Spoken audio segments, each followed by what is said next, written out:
Punyasthala. You are listening to the Punyasthala podcast. Punyasthala, the epicenter of interfaith in India. Hi, my name is Rita Z. I come from Singapore and I was asked to speak something about Ponestela, this ashram that I come across in 2013. This podcast is an effort to portray Guruji through the eyes of his devotees. We hope you enjoy listening to it. Now, it was a very, very rare occasion that I take such a long trip away from my home. And it wasn't an easy decision to come all the way to the ashram where I don't know where is it, and to stay for 19 days for a retreat. And also another thing is I don't know what is a retreat that stays in, because I have done retreats that are about 7 days the most. At the end of the day, we can go home, and we only go in the morning and stay the whole day. So I didn't know and didn't know what to expect for this retreat when Keshidoji Damdu asked me that if I can join this retreat. So I went, and I arrived in Bangalore airport in the middle of the night.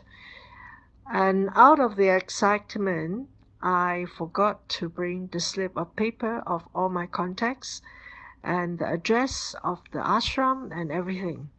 So when I get to the immigration, the guy was looking at me like, well, where are you going? I said, I'm going to an ashram.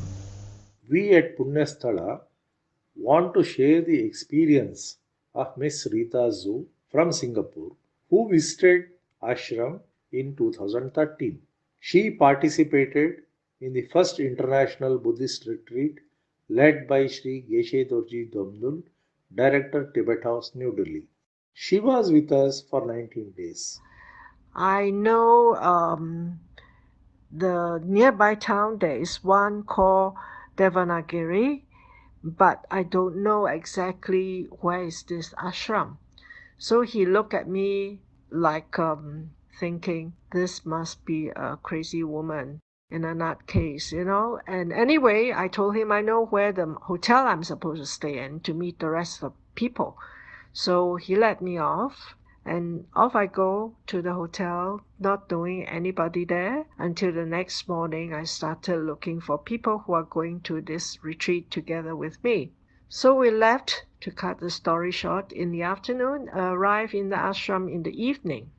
All right, I have never been so far away from any city. Basically, I'm a city person, and I stay in a high-rise building. And so I've never come across a room where there's no aircon and everything is natural air.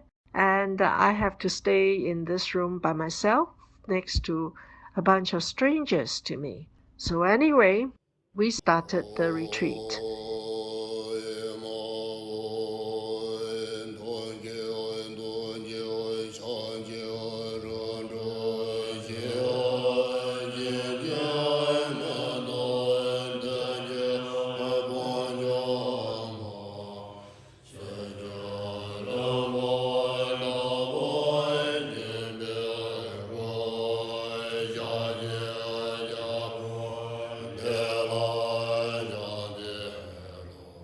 I told Keshidoji Damdu, I said, this retreat, maybe I have not learned much about bodhicitta, but something I've learned is how to get along with the other beings, the insects, the mosquitoes, the everything that is around in nature, the ants including.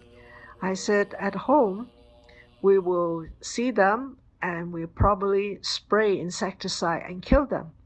But here I cannot, and I have to live with them. I have to learn how to live with them and get along with them.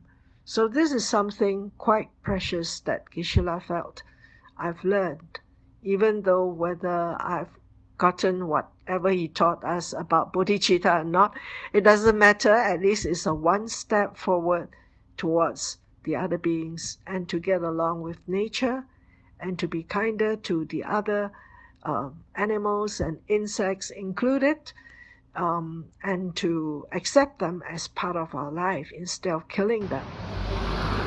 So this is, I think, the biggest takeaway from my stay there.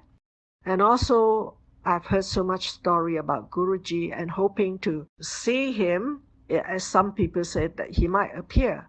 But unfortunately, I never had the chance to see him except to visit his house and his room.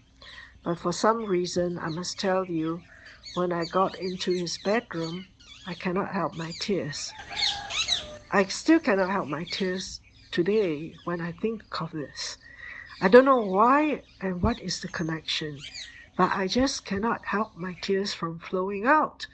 So definitely there's some connection there, and probably I'm touched by his kindness to the people, to the others, and I think it is a great place to be, to learn how to find yourself again and how to tone down your temper, tone down your dislike and likes, and also to get along with people that you don't know. The lifestyle was not what a lot of people think of, because they think of going to retreat is to relax and do what you want and rejuvenate yourself. And this is not the case, because I was waken up in the morning about 4 plus by the sound of prayers, and I only heard of Guruji when I arrived there, not knowing anything about it. And our 19 days of schedule was really rigorous, starting about 5 something early in the morning and ending 9 something at night. So I was like totally very exhausted, and yet at the same time I was very fascinated by the surrounding, by all the animals, insects, and everything that I come across, which I have not come across before for some time, and some of them. And anyway, it was a very eye-opening and life-changing experience for me. You are listening to the Punya Sthala podcast. Punya Sthala, the epicenter of interfaith in India.